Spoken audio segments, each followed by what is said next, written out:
Mail के गांव टेवड़े की रिहायशी मुसम्मात रीमा नौनारी की 20 रोज़ कबल अगवा शुदा 3 साला मासूम बच्ची शरीन अभी तक बाजियाब नहीं हो सकी। इस मामले पर फोर्टे एडिशनल सेशन जज दादो ने GIT और पुलिस अमला पर सख्त बिरहमी का इजहार किया और इंस्पेक्टर नूर हुसैन चड़ को अदालत में शदीद तनकीद का निशाना बनाया।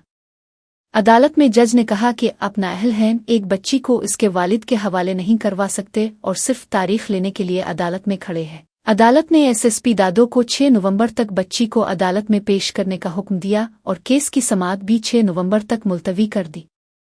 वाज़ेह रहे कि 13 अक्टूबर को 3 मुल्ज़िमान ज़वेब टेवड़े, नज़र मोहम्मद और अब्दुल सत्तार कमरा ने मुसम्मात रीमा नौनारी के घर में दाखिल होकर ज़वेब की साबिका बीवी रीमा नौनारी के साथ बदसलूकी की और उसकी 3 साला बेटी शरीन को ज़बरदस्ती अगवा कर लिया। बच्ची की मां रीमा नौनारी पुलिस के सामने बार बार रोती रही मगर बेबस हो गई। पुलिस ज़राए के मुताबिक मेल पुलिस के B सेक्शन SHO ने ज़वेब टेवड़े से 5 लाख रुपए रिश्वत लेकर इसे और उसके साथियों को गिरफ्तार नहीं किया और मां को बार बार थाने के चक्कर लगवाता रहा है।